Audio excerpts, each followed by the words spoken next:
لا حول ولا قوة إلا بالله العلي العظيم حسبنا الله ونعم الوكيل نعم المولى ونعم النصير فأعوذ بالله من الشيطان اللعين الرجيم بسم الله الرحمن الرحيم الحمد لله الملك الحق المبين قاسم الجبارين مبير الظالمين مدرك الحاربين رب الشهداء والصديقين والصلاة والسلام على سيد المرسلين وخاتم النبيين ورحمة للعالمين والمخاطب بطه وياسين أبي القاسم محمد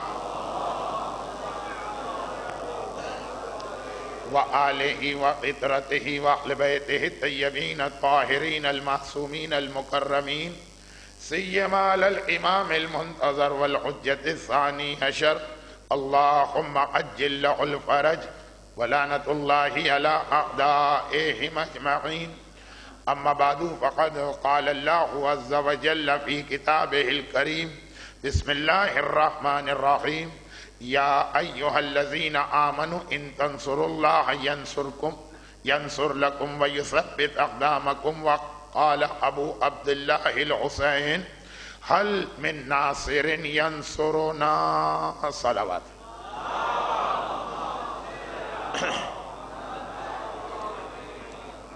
1429 ہجری کے عشرہ ثانی کے اس خمسے کی آج پہلی گفتگو،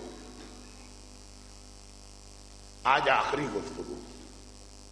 کہ کچھ آواز کا مسئلہ ہو رہا ہے، اس کو ٹھیک کرائیے۔ میری آواز ٹھیک ہے، اس کی آواز۔ 1429 ہجری کے عشرہ ثانی کے اس خمسے کی آج آخری گفتگو ہے، اور چونکہ موضوع بہت زیادہ پھیل گیا ہے، اسے سمیٹنا بھی ہے اور جاتے جاتے ایک مختصر سا وہ وعدہ بھی پورا کرنا ہے جو جاوا ہاؤس کی مجلس سے چلا آ رہا ہے۔ اگرچہ یہ میرے لیے کوئی نئی بات نہیں ہے کہ جب میں مجالس کا سلسلہ کہیں بھی شروع کرتا ہوں، ذہن میں جو باتیں ہوتی ہیں وہ ساری بیان نہیں ہو پاتی، درمیان میں کچھ ایسی باتیں نکل آتی ہیں کہ پھر واپس جب تک کہ میں گھوم کے اصل عنوان پہ آتا ہوں مجلسوں کا سلسلہ مکمل ہو چکا ہوتا ہے۔ اور اس کے لیے لوگوں نے کئی بار یہ کہا کہ مولانا 5 مجلسیں آپ کے لیے کم ہیں کیونکہ آپ فضول باتیں بہت کرتے ہیں، چلے 10 پڑھیے۔ 10 کے بعد بھی کہا کہ ناکامی ہوئی، ماہ مبارک رمضان کی 30 مجلسیں، اس میں بھی یہی مسئلہ آ رہا کہ 30 دن کے بعد بھی ہم وہیں پہ کھڑے تھے کہ جہاں سے شروع ہوئے تھے۔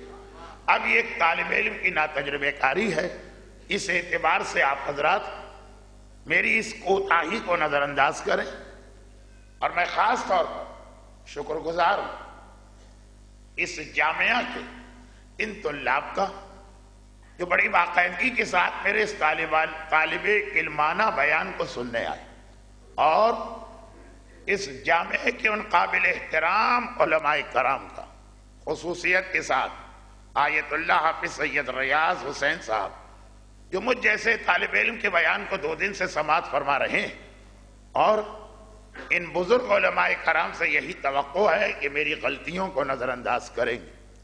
باب العلم فاؤنڈیشن وہ تو یقیناً میرے شکریہ کی حقدار ہے، اس نے مجھے اتنے بہترین مجمع میں خدمت دین کے ثواب لینے اور عزائے امام کے خادموں میں نام لکھوانے کا موقع فراہم کیا،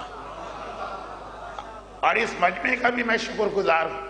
لاہور کی 70 سالہ ریکارڈ توڑ سردی میں بھی یہ آئے، مکمل میرا بیان سنا، اور اتنی کثیر تعداد میں آئے کہ مجھے وہ اپنا جملہ بھی واپس لینا پڑا کہ چونکہ جگہ بہت خالی ہے تو جتنا ہو سکے پیچھے ہٹ جائیے۔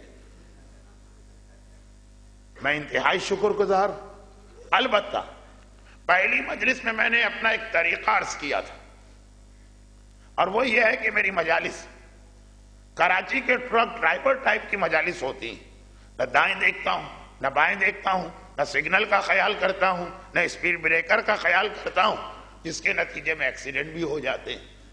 اور وہ ایکسیڈنٹ، یہ تو میں پورے یقین کے ساتھ کہہ رہا ہوں کہ اس حوالے سے نہیں ہوئے کہ کہیں کوئی غلط بات، غلط مسئلہ وہ آپ کے سامنے آیا۔ ہاں یہ ہو سکتا ہے کہ جلدی کی وجہ سے کبھی کوئی لفظ غلطی سے کہنا کچھ چاہ رہا ہوں، کچھ اور نکل گیا۔ مجمع اتنا سمجھدار ہے کہ وہ اس غلطی کی اصلاح خود کر لیتا۔ جیسے کہ کراچی میں پوری مجلس شراب حرام ہے کے عنوان پہ پڑھ رہا تھا، اور یہ بھی ہماری بدقسمتی کہ ہمیں اپنی زندگی میں پاکستان کے اسلامی ماحول میں اب یہ ثابت کرنا پڑ رہا ہے کہ شراب بھی اسلام میں کوئی حرام چیز ہے، طے شدہ مسئلہ جس میں کوئی اختلاف کی گنجائش ہی نہیں ہے۔ ہاں کبھی یورپ جائیں، امریکہ جائیں، کینیڈا جائیں، وہاں کوئی نوجوان یہ کہے کہ بچہ یہ کہے کہ اسلام میں شراب حرام ہے، ثابت کریں، تو کچھ سمجھ میں بھی آتا۔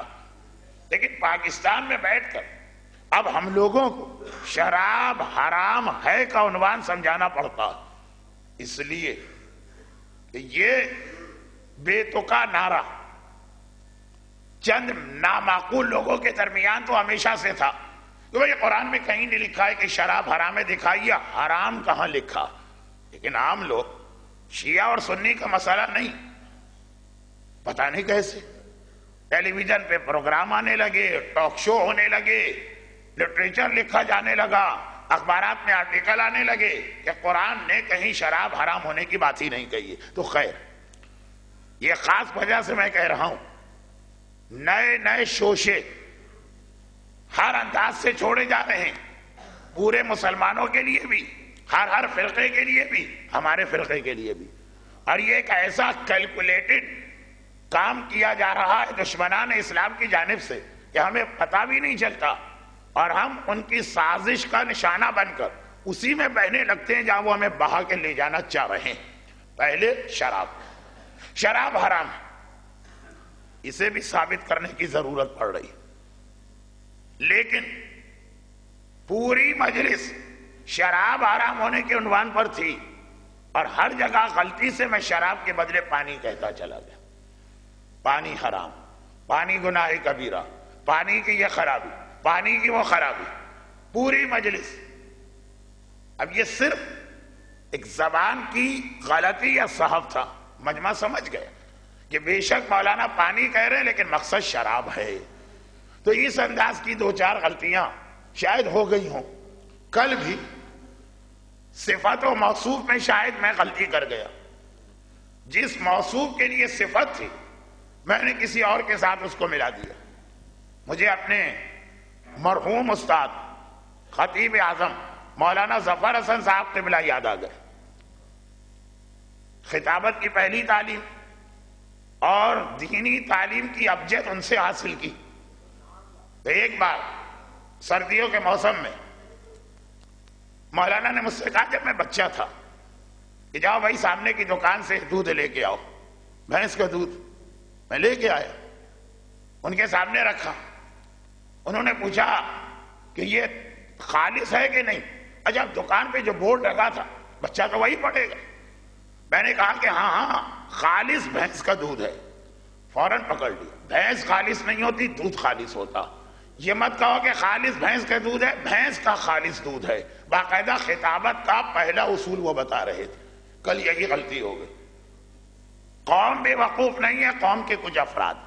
اب یہ جو میں نے اصلاح کی اس لیے کہ ہو سکتا ہے کبھی کوئی ان کتابوں کو ان خطابوں کو تحریری شکل دے تو اس لفظ کی غلطی کو وہ ٹھیک کر لے۔ آئیے آج ویسے ہی وقت بہت کم، براہ راست عنوان پہ بات کی جائے۔ مومن کی ایک بہت بڑی ذمہ داری یہ قرار دی گئی ہے ہر دور میں کہ جیسے رات کو دیہاتوں میں چوکیدار جاگتے رہو جاگتے رہو جاگتے رہو کی آواز لگاتے رہتے ہیں، یہ مومن کا فریضہ ہے کہ خود بھی جاگتا رہے اور معاشرے سے بھی کہتا رہے کہ جاگتے رہو۔ گاؤں کے اندھیرے میں سو گئے تو مال لوٹ لیا جائے گا، اور اگر آج کی اس دنیا میں سو گئے تو ایمان لوٹ لیا جائے گا.